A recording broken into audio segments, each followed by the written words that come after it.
विजय तिलक।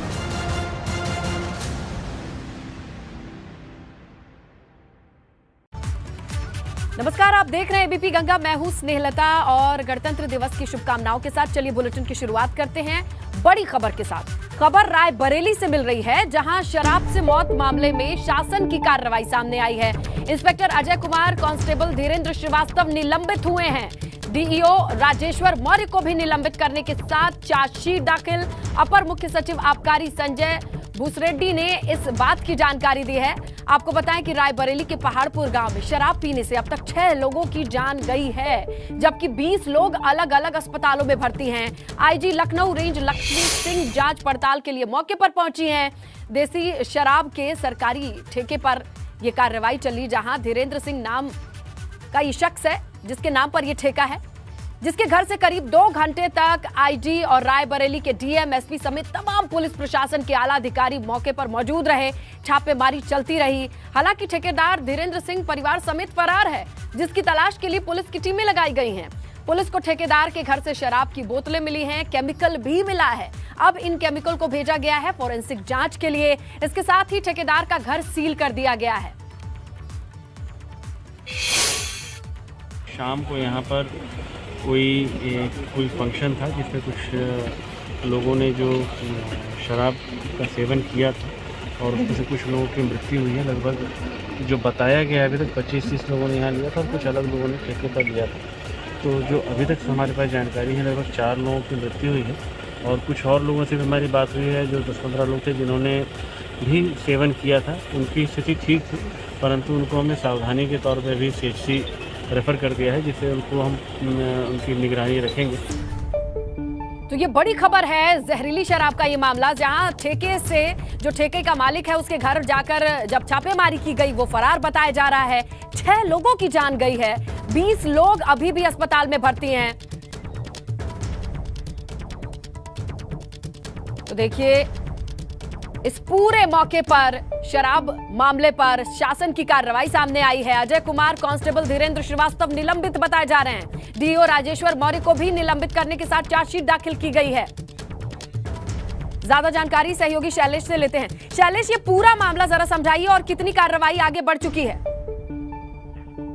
देखिए, पूरा जो मामला है इसका पूरा संज्ञान जो है वो खुद मुख्यमंत्री तक ले चुके हैं। इसके अलावा शासन में जो आला अधिकारी है वो पूरे मामले के पल पल के जो अपडेट्स हैं उन पर निगाह रखी है और इसी कड़ी में बड़ी जो कार्रवाई की है फिलहाल शासन ने, आबकारी विभाग ने, वो जो इंस्पेक्टर अजय कुमार है उन्हें और कांस्टेबल धीरेन्द्र श्रीवास्तव को तत्काल प्रभाव से निलंबित किया गया। इसके अलावा जो जिला आबकारी अधिकारी है, डीईओ है राजेश्वर मौर्य, उनको निलंबित किया गया। साथ ही स्पष्टीकरण मांगा गया है और चार्जशीट उनको दी जा रही है। तो अब तक ये कार्रवाई की जा चुकी है। अपर मुख्य सचिव आबकारी विभाग के जो है संजय भूसरेड्डी, उनसे हमने बात की, उन्होंने इस बात की पुष्टि की है, तस्दीक की है और ये भी कहा कि आगे भी जो लोग इस पूरे प्रकरण में दोषी मिलेंगे, जिनके ऊपर भी ये साबित होगा कि उनकी गलती है, मिलीभगत है, उनके ऊपर भी सख्त से सख्त कार्रवाई की जाएगी। इस मामले में किसी को बख्शा नहीं जाएगा, उन्होंने ये बात साफ कही है। तो लगातार देखिए, अभी 3 लोगों के ऊपर कार्रवाई की जा चुकी है और ये माना जा रहा है कि अभी कुछ और लोग भी इस कार्रवाई की जरूरत में आ सकते हैं, क्योंकि जिस तरह से वहां पर जो उसको ठेका मिला हुआ था, वहां पर जो ठेकेदार को जिस तरह से उसने अपनी जगह बदली, जिस तरह से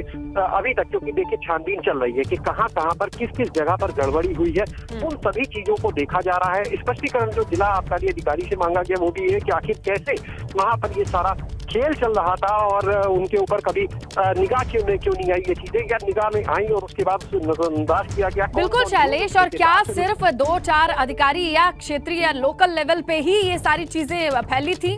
क्या कनेक्शन ऊपर तक नहीं है? ये तमाम चीजें अब जांच का विषय है, नजर हम बनाए रहेंगे। फिलहाल शुक्रिया शैलेश, जानकारी दी आपने रायबरेली से, जहां 20 लोग अभी भी अस्पताल में भर्ती हैं, उनकी हालत ठीक नहीं बताई जा रही है और शराब पीने के बाद 6 लोगों के मौत की खबर है। इसके बाद पूरे महकमे में हड़कंप की स्थिति है, जांच पड़ताल चल रही है। फिलहाल कार्रवाई की खबर भी आई है, लेकिन अभी भी फोरेंसिक टीम जब जांच करेगी तमाम केमिकल्स को और तमाम चीजों को, उसके बाद ही स्पष्टीकरण मिल पाएगा। लखनऊ से खबर है, जहां डिप्टी सीएम दिनेश शर्मा का चुनाव लड़ना मुश्किल बताया जा रहा है। भाजपा प्रदेश अध्यक्ष स्वतंत्र देव सिंह का भी चुनाव लड़ना मुश्किल बताया जा रहा है। सूत्रों के हवाले से यह बड़ी खबर है, जहां केंद्रीय चुनाव समिति की बैठक में यह चर्चा हुई है कि डिप्टी सीएम और प्रदेश अध्यक्ष का चुनाव लड़ना मुश्किल है। दोनों ही नेता 300 प्लस के लक्ष्य के लिए प्रचार प्रसार पर ही फोकस करेंगे। किसी सीट पर चुनाव लड़ने की स्थिति बनती दिखाई नहीं दे रही है। तो यहाँ इलेक्शन की जो कमेटी है वो बैठक है वो चल रही है और इन दो नेताओं का नाम सामने आया है कि इन्हें चुनाव प्रचार पर ही फोकस करना है। 300 प्लस का जो नारा है उसे चरितार्थ करने के लिए पूरी शक्ति लगानी होगी, केंद्रित करनी होगी और किसी सीट से चुनाव लड़ने पर इनका फोकस डाइवर्ट नहीं किया जाएगा, ये सूत्र बता रहे हैं। इसीलिए इन दो नेताओं के नाम पर मुहर लगती नहीं दिखाई दे रही है कि ये किस सीट से चुनाव लड़ेंगे। डिप्टी सीएम दिनेश शर्मा का चुनाव लड़ना मुश्किल बताया जा रहा है। इसके साथ ही प्रदेश अध्यक्ष स्वतंत्र देव सिंह भी चुनाव नहीं लड़ेंगे, ऐसी खबर आ रही है, क्योंकि केंद्रीय चुनाव समिति का मानना है कि जो प्रचार प्रसार की बागडोर है इन दो बड़े नेताओं के हाथ में है। इनका अनडिवाइडेड अटेंशन हो या फोकस हो पूरे प्रदेश को चाहिए, इसीलिए इन्हें किसी एक सीट के लिए उम्मीदवार बनाना सही नहीं होगा। फिलहाल सूत्रों से ये सारी चीजें पता चल रही हैं, अब आने वाले वक्त में ये तय हो जाएगा। चलिए शैलेश से जानकारी लेते हैं। शैलेश, क्या ये वाकई मुश्किल लग रहा है इन दो नेताओं का चुनाव लड़ना? क्या जानकारी है? देखिए, जो केंद्रीय चुनाव समिति की बैठक हुई, सीईसी की बैठक हुई दिल्ली में, वहां पर सूत्रों की अगर माने तो उसमें ये चर्चा में आया था विषय। और देखिए, पहले ये जो बात आई थी टिकटों की घोषणा के पहले की अगर हम बात करें तो उस समय मुख्यमंत्री, दोनों डिप्टी सीएम, प्रदेश अध्यक्ष, इन सब की बात थी कि ये लोग चुनाव लड़ेंगे। लेकिन बाद में देखिए, मुख्यमंत्री का नाम और डिप्टी सीएम केशव प्रसाद मौर्य का नाम सबसे पहले जारी कर दिया जाता है। मुख्यमंत्री को गोरखपुर से और डिप्टी सीएम को केशव प्रसाद मौर्य को सिराथू सीट से टिकट दिया जाता है। इसके बाद डिप्टी सीएम दिनेश शर्मा और स्वतंत्र देव जो प्रदेश अध्यक्ष है उनका क्लियर नहीं था। सूत्रों की माने कल जो बैठक हुई है उसमें फिलहाल ये चर्चा निकलकर अभी सामने आई है कि deputy CM doctor Dinesh Sharma और स्वतंत्र देव सिंह को चुनाव नहीं लड़ाया जाएगा। बिल्कुल शैलेश, तो अभी देखते हैं कि ये ऑफिशियल कब होगी ये खबर। फिलहाल सूत्रों से ये बड़ी जानकारी है, दो बड़े नेता चुनाव नहीं लड़ेंगे। शुक्रिया शैलेश। और दिल्ली से बड़ी खबर मिल रही है, जाट नेताओं से थोड़ी देर में गृह मंत्री अमित शाह की मुलाकात होनी है। दिल्ली में बीजेपी सांसद परवेश वर्मा के घर जाट नेताओं के पहुंचने का सिलसिला शुरू हो चुका है। बैठक में थोड़ी देर में गृह मंत्री अमित शाह भी पहुंचेंगे। तो कुल 253 जाट नेताओं से मुलाकात का कार्यक्रम मिशन पश्चिमी यूपी के तहत ये बड़ी मुलाकात है। जाट नेताओं से बातचीत करके जाट समीकरण साधने की ये कोशिश गृह मंत्री की है, जहां पर 253 जाट नेताओं को थोड़ी ही देर में बातचीत करेंगे। हमारे एसोसिएट एडिटर विकास भदौरिया हमारे साथ फोन लाइन पर मौजूद है। तो विकास, बैठक का सिलसिला शुरू होने वाला है, जो जाट नेता है वो आने शुरू हो गए हैं? बिल्कुल, तस्वीरें हमारे पास हैं। जाट नेता वहाँ पर सांसद, दिल्ली के सांसद हैं प्रवेश वर्मा, उनके घर पर, आवास पर पहुंचना शुरू हो गए हैं। शुरुआत में खाने पानी का इंतजाम है और उसके बाद मेरठ का गुड़ है मुंह मीठा करने के लिए, और उसके बाद फिर गृह मंत्री अमित शाह के साथ बैठक होगी। इसमें पश्चिमी यूपी के कई जाट सांसद भी मौजूद होंगे और उनके अलावा जो गणमान्य नागरिक हैं जाट समुदाय से जुड़े हुए, उनके साथ गृह मंत्री अमित शाह बैठक करने वाले हैं। इसमें मेरठ से अमन सिंह हैं, अशोक बालियान हैं, जाट महासभा के अध्यक्ष सुभाष चौधरी हैं, सुरेंद्र मलिक हैं, सचिव हैं मुजफ्फरनगर बार काउंसिल के, वीरपाल निर्वाल हैं, मुजफ्फरनगर के जिला पंचायत अध्यक्ष हैं, अतुल तेवतिया हैं, बुलंदशहर के जिला पंचायत अध्यक्ष हैं, शंकर सिंह है, बिजनौर के जिला पंचायत अध्यक्ष हैं, अमित चौधरी गौतम बुद्ध नगर के जिला पंचायत अध्यक्ष हैं, गौरव चौधरी मेरठ से जिला पंचायत अध्यक्ष हैं। तो इस तरह से समाज के अलग अलग वर्गों के, कुछ बैंकों के, ग्रामीण विकास बैंकों के चेयरमैन भी शामिल हैं। तमाम जाट महासभा के जिलाध्यक्षों के अलावा जो राष्ट्रीय अध्यक्ष हैं वो भी इस बैठक में मौजूद होंगे। तो कोशिश पूरी गृह मंत्री अमित शाह की 2017 की तरह जाटों को साधने की है। उस वक्त भी गृह मंत्री अमित शाह ने जाटों के साथ बैठक की थी। उस समय तत्कालीन बीजेपी सांसद चौधरी वीरेंद्र सिंह के घर ये बैठक हुई थी और इस बार ये बैठक दिल्ली के सांसद प्रवेश वर्मा। विकास, ये तो सच है कि देखिए जाटों को साधे बिना पश्चिमी यूपी की जो डगर है वो मुश्किल है, लेकिन जब पिछला समीकरण पिछले साल की बात कर लें और इस साल के चुनाव की बात कर लें तो बीच में जो वक्त बीता है वो किसान आंदोलन का बीता है। कितना परिवर्तन हुआ होगा हृदय जाटों का, अगर देखते हैं आप, आपका अनुभव क्या कह रहा है? देखिए, निश्चित तौर पर किसान आंदोलन की वजह से पश्चिमी यूपी में बीजेपी के बड़े वोट बैंक को ठेस पहुंची है और उसी वोट बैंक को अब वापस फिर से बीजेपी के हिस्से लाने के लिए गृह मंत्री अमित शाह ये कवायद कर रहे हैं। और मैं आपको याद दिला दूं, स्नेहलता, 2017 में भी जब गृह मंत्री अमित शाह ने उस वक्त बैठक की थी, तब वो पार्टी के अध्यक्ष हुआ करते थे, उस वक्त हरियाणा में जाटों के साथ एक झगड़ा फसाद हुआ था। उसकी वजह से पूरे पश्चिम यूपी में जाट जो है बीजेपी से खासा खपा चला था और उसकी तब भी यही हालात थे कि जाट बीजेपी से छिटका हुआ दिख रहा था। लेकिन गृह मंत्री अमित शाह ने जाट नेताओं के साथ, जाट समुदाय के साथ बैठक की और फिर जाटों को मना लिया गया और एक बार फिर से वही कवायद दोहराने की कोशिश गृह मंत्री अमित शाह की तरफ से हो रही है। बिल्कुल विकास, नजर बनी रहेगी। फिलहाल आपका शुक्रिया विकास, जो आपने जानकारी दी, जो वहां पर मौजूद स्थिति है उसे बताया कि किस तरीके से अब मिलने का सिलसिला शुरू हो गया है और तमाम जाट नेताओं के आने का सिलसिला शुरू हो गया है। मेरठ की गुड़ है और वो तमाम चीजें हैं जहां इकट्ठे होने पर, बातचीत करने पर जो पूरा माहौल है वो बनाया गया है। इंतजार है तो तमाम नेताओं के साथ जुड़ करके गृह मंत्री का क्या बात करने की कोशिश करते हैं, दिल कैसे जीतेंगे जाटों का, जहां अब ये पूरा चुनाव पश्चिमी यूपी की जो डगर है वो कहीं ना कहीं बिना जाटों का दिल जीते पूरी नहीं मानी जाती है। ऐसे में गृह मंत्री की ये कोशिश रहेगी। कुल 253 जाट नेता, जैसा कि बता रहे थे विकास, यहाँ हर एक क्षेत्र से बुलाया गया है, प्रबुद्ध वर्ग है और तमाम नेताओं को जोड़कर, देखिए तस्वीरें आ गई हैं, ये तमाम नेता हैं। ये थोड़ी देर पहले की तस्वीरें हैं, हम आपको बताएं, जहां जाट नेताओं के पहुंचने का सिलसिला शुरू हो चुका है। परवेश वर्मा है जिनके घर पर ये, जहां की आप तस्वीरें देख पा रहे हैं, बीजेपी सांसद हैं प्रवेश वर्मा, जिनके घर के सामने इस वक्त जाट नेताओं का आना जाना लगा हुआ है, अमूमन आते हुए दिखाई दे रहा है आपको। ये थोड़ी देर पहले की तस्वीरें हैं जहां कुल 253 जाट नेताओं को इकट्ठा होना है, उनसे बातचीत होनी है। जैसा बताया विकास ने, वहां गुड़ रखी है और वो तमाम चीजें रखी हैं, जहां अब मीठी बातें होंगी क्या और इन बातों से कितनी बात बनेगी।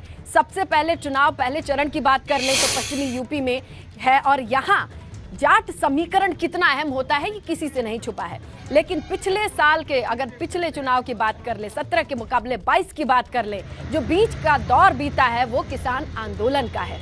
अब इस आंदोलन की छाप कितनी है इन जाट नेताओं के दिल में, शायद इसे भांपने की कोशिश भी कहेंगे चुनाव के चाणक्य कहे जाने वाले गृह मंत्री अमित शाह।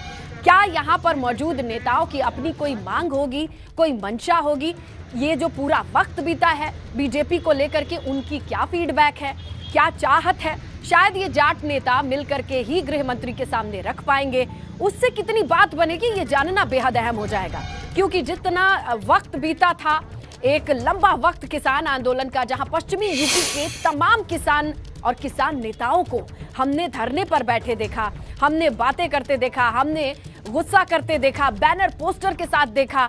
और अब जब ये किसान आंदोलन इस नोट पर खत्म हुआ है तो क्या वो नोट अभी भी गुड नोट है या अभी भी थोड़ी बहुत नाराजगी है? ये तमाम चीजें शायद शेयर करने के लिए ही आमंत्रित किया गया है, जहां गृह मंत्री के सामने ये तमाम जाट नेता बैठेंगे, बात करेंगे। एक अच्छा सा माहौल, एम्बियंस तैयार किया गया है कि इस बीच में आए और जाट का दिल जीतने की कोशिश हो जाए। कम से कम दिल की बात तो कहें, बताए तो सही कि क्या है जहां कमी रह गई है या फिर सब कुछ चंगा दिख रहा है। ये तमाम चीजें इस बैठक के बाद ही निकल करके आएंगी। और हमने आपको बताया कि पश्चिमी यूपी में, जहां मेरठ से लगाए बुलंदशहर, इस पूरे क्षेत्र में आने वाले जितने बड़े नाम हैं, बड़े नेता हैं और जो प्रबुद्ध वर्ग है, उनको आमंत्रित किया गया है। आइए बैठिए, जिनका अपना इन्फ्लुएंस है, जिनका ऑरा है, जो लोगों से बात करते हैं, वो उनसे बात करके जानने की भी कोशिश होगी कि क्या सब कुछ ठीक चल रहा है। तो यही बड़ी बैठक है जिस पर निगाहें टिकी रहेंगी। और हो भी क्यों ना, मिशन पश्चिमी यूपी साधने के लिए ये समीकरण कितना अहम है ये किसी से नहीं छुपा है। और ये पूरा बेल्ट, जिसे जाट बेल्ट कहते हैं, गन्ना बेल्ट कहते हैं, कैसे सड़कों पर उतरा था ये भी किसी से नहीं छुपा है। लेकिन अब जब ये कानून वापस लिए गए, जब कानून को नहीं समझ पाए हैं हम, थोड़ी मिसअंडरस्टैंडिंग हुई है, ये कह के सरकार ने आगे बढ़ने का मौका दिया, तो क्या आगे बढ़ के जाट ने इस चीज को एक्सेप्ट किया है? क्या दिल बड़ा करके आगे बढ़ना, साथ बढ़ना मंजूर है इन जाट नेताओं को? शायद यही जानेंगे, यही समझेंगे। इसीलिए आज की ये जो तस्वीरें आप देख रहे हैं बीजेपी सांसद परवेश वर्मा के घर के बाहर की, ये बहुत अहम हो जाती है। आइए चलिए कुछ नाम आपको बता दें कि जो इस मीटिंग में रहेंगे और उन पे नजर रहेगी। देखिए, मेरठ से अमन सिंह हैं, अशोक बालियान ये भी पहुंच चुके हैं। जाट महासभा के अध्यक्ष हैं सुभाष चौधरी, वो भी मीटिंग में पहुंच चुके हैं। मुजफ्फरनगर बार काउंसिल के सचिव हैं सुरेंद्र मलिक, वो भी पहुंचे हैं। और मुजफ्फरनगर के वीरपाल निर्वाल बैठक में पहुंचे हुए हैं। 7 जिला पंचायत अध्यक्ष भी बुलाए गए हैं। बुलंदशहर से अतुल तेवतिया भी पहुंचे हैं। नोएडा से अमित चौधरी भी इस बैठक में मौजूद हैं और मेरठ से गौरव चौधरी भी इस बैठक के लिए पहुंच गए हैं। तो समझ रहे हैं आप, ये पूरा जाट बेल्ट जिसे गन्ना बेल्ट कहा जाता है, यहां से वो तमाम बड़े नाम जिनका अपना इन्फ्लुएंस है और जाट समुदाय में जिनकी अपनी पकड़ है, अपनी पहचान है, उन सबको आमंत्रित किया गया है। सांसद परवेश वर्मा के घर की बाहर की तस्वीरें आप देख रहे हैं आप, जहां पश्चिमी यूपी पर निगाहें हैं और पश्चिमी यूपी का रास्ता जात का दिल जीते बिना तो आगे नहीं बढ़ने देगा। इसीलिए ये महासभा है, इसमें गृह मंत्री का अब इंतजार है। जैसे ही 253 जाट नेता पहुंच जाएंगे, उसके बाद गृह मंत्री से इनकी बातचीत होगी, वार्तालाप, एक ऐसी जगह जहां पर दिल की बात जानने की कोशिश होगी, भांपने की कोशिश होगी, समझने की कोशिश होगी। 2-4 बातें वो कहेंगे कि क्या उन्हें चाहिए था, क्या नहीं मिला। 2-4 बातें समझाने की कोशिश होंगी कि चलिए अगली बार मौका देंगे आप। तो ये तमाम चीजें हैं। इसीलिए आज की ये तस्वीर बेहद अहम हो जाती है बीजेपी सांसद परवेश वर्मा के घर की बाहर की, जो आप लगातार देख रहे हैं। ये जो चहलकदमी है, ये दिल्ली में जरूर हो रही है, लेकिन उत्तर प्रदेश चुनाव का जो आगाज है वो इन्हीं तस्वीरों से कहीं ना कहीं मुड़ सकता है या मोड़ा जा सकता है।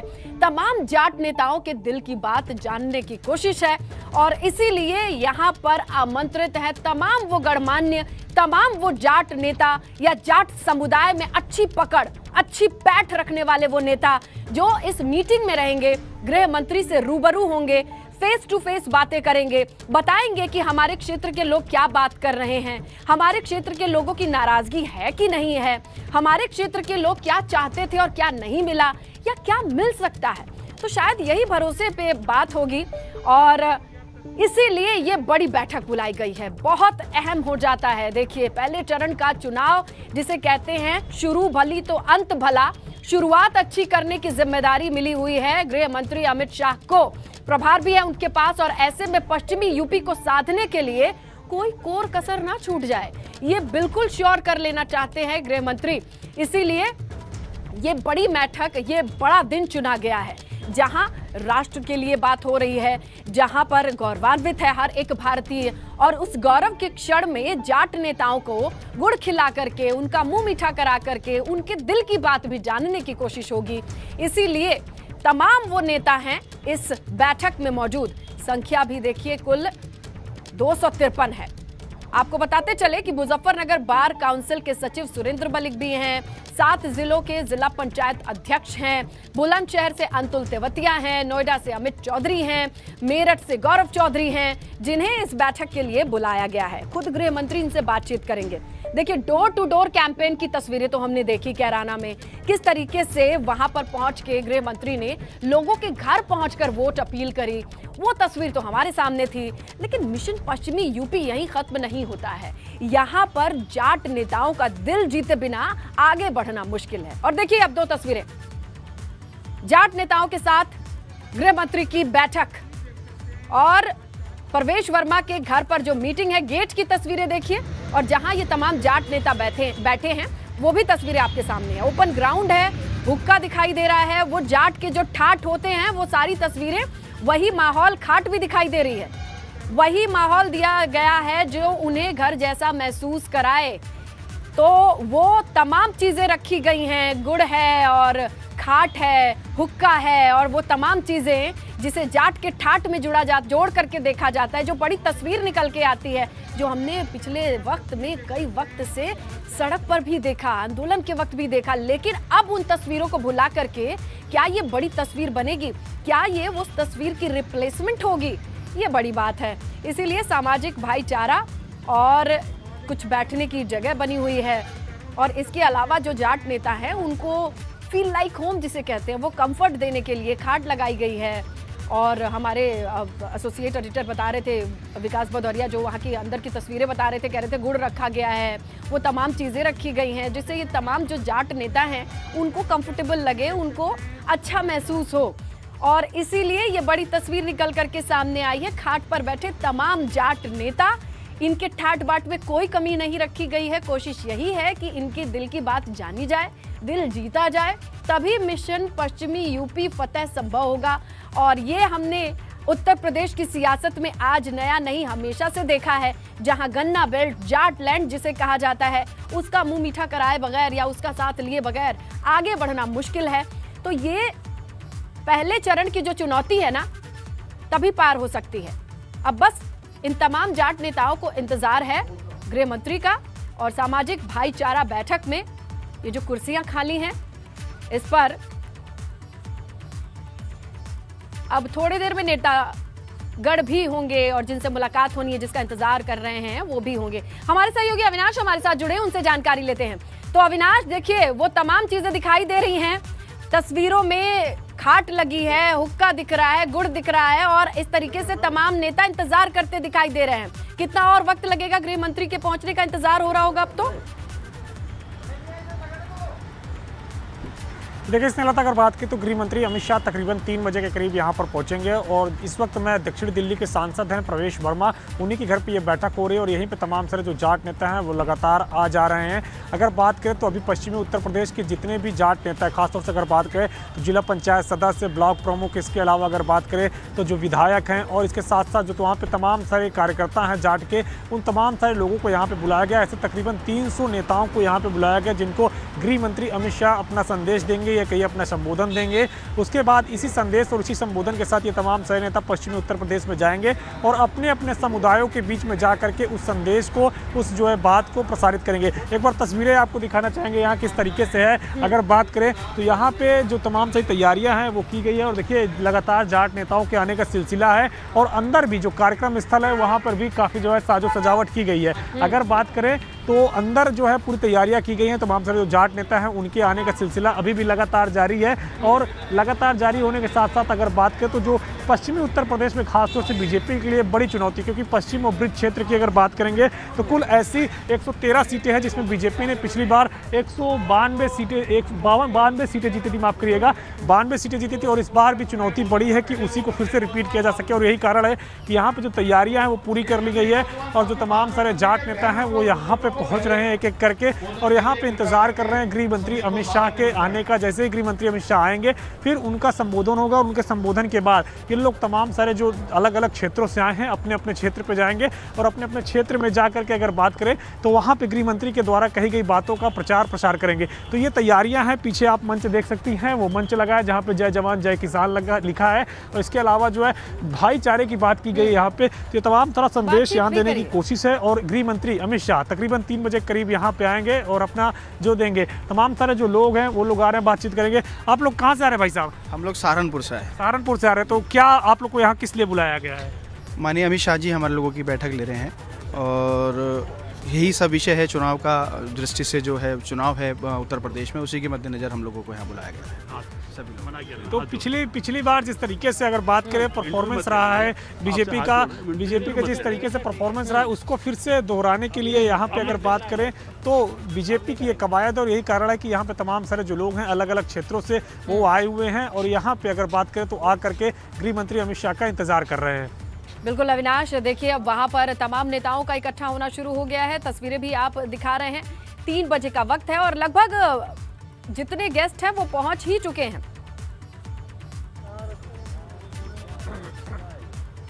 जी बिल्कुल, इसलिए अगर बात करें जो जितने व्यक्तियों को बुलाया गया था पश्चिमी उत्तर प्रदेश से, ब्रिज क्षेत्र से, वो तमाम सारे लोग यहाँ पे पहुँच चुके हैं। और जितने प्रभारी भी हैं पश्चिम उत्तर प्रदेश की अगर बात करें तो कैप्टन अभिमन्यु है, वो भी यहाँ पे पहुँच चुके हैं। तो पूरी तैयारियाँ यहाँ पे कर ली है। कुछ जो जाट नेता हैं, जो बड़े जाट नेता, जिनमें अगर बात करें तो संजीव बलियान है, इसके अलावा अगर बात करें भूपेंद्र चौधरी हैं, सुरेश राणा हैं, उनका भी आने का वक्त हो रहा है। उनका भी वक्त बताया जा रहा है कि तकरीबन 1-2 बजे तक वो यहाँ पर पहुँचेंगे। वो भी यहाँ से अपना अपना संबोधन देंगे, और फिर उसी संबोधन के जरिए जो पश्चिम उत्तर प्रदेश में ये कहा जा रहा है कि किसी किसान आंदोलन के बाद जाट समुदाय नाराज है, जाट समुदाय इस बार बीजेपी को वोट नहीं करेगा, तो उस समुदाय को साधने की बात चल रही है। क्योंकि 2014 का चुनाव हो लोकसभा का, या 2019 का लोकसभा चुनाव हो, या 2017 का विधानसभा चुनाव हो, तीनों ही चुनावों में जाटों ने एकमुश्त होकर भारतीय जनता पार्टी को वोट दिया। और यही कारण है कि पश्चिमी उत्तर प्रदेश में बहुत अच्छा परफॉर्मेंस बीजेपी का रहा है। 113 सीट पड़ती है पश्चिमी उत्तर प्रदेश में, ब्रिज क्षेत्र और पश्चिम क्षेत्र को मिलाकर। उनमें से 92 सीटों पर बीजेपी ने 2017 में विजय हासिल की थी। तो उसी इतिहास को दोहराने के लिए यहाँ पे एक बार फिर से बीजेपी कवायद कर रही है। और यही कारण है कि खुद गृह मंत्री अमित शाह आज यहाँ पे तमाम तरह जो जाट समुदाय के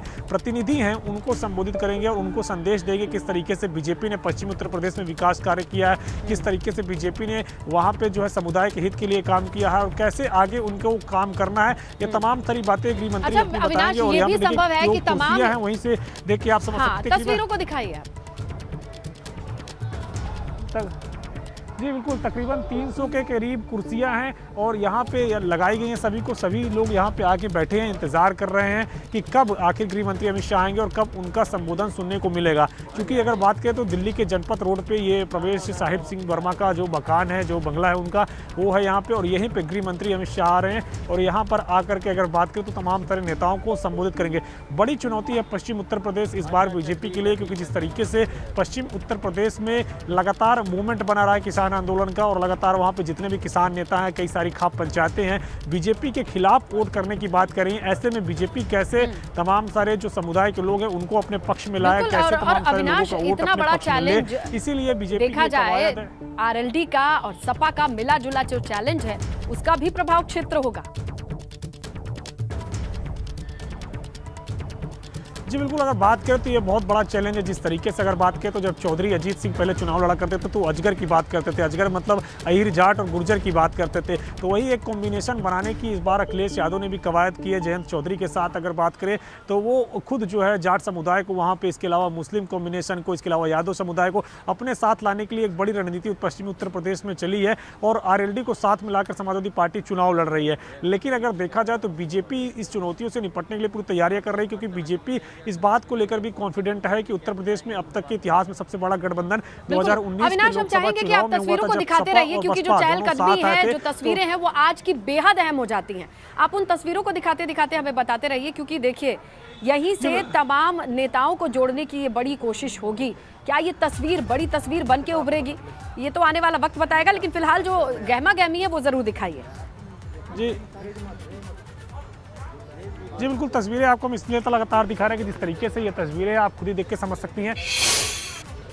देखिए किस तरीके से यहाँ पे तमाम सारे जो लोग हैं वो यहाँ पे आए हुए हैं और अलग अलग क्षेत्रों से आए। पूरे पश्चिम उत्तर प्रदेश की अगर बात करें तो पूरे पश्चिम उत्तर प्रदेश में जितने भी प्रतिनिधि हैं भारतीय जनता पार्टी के या फिर जो निर्दलीय भी हैं उनको भी बुलाने की यहाँ पे कोशिश की गई है। खासतौर से जो जिला पंचायत सदस्य हैं, ब्लॉक प्रमुख हैं और इसके अलावा जो है ग्राम प्रधान हैं या पंचायत के सदस्य हैं, उन तमाम सारे मतलब छोटे से छोटे नेताओं को भी बुलाया गया और बड़े से बड़े नेताओं को भी बुलाया गया। तो सभी को यहाँ पे साधने की कोशिश है और यही कारण है कि लगातार इतने जो सादे लोग हैं उनको यहाँ पे लाया गया है। आप यहाँ पे तस्वीरें देखिए, खाट भी लगी हुई है, हुक्का भी लगा हुआ है, इसके अलावा अगर बात करें तो कुर्सियाँ भी लगी हुई है।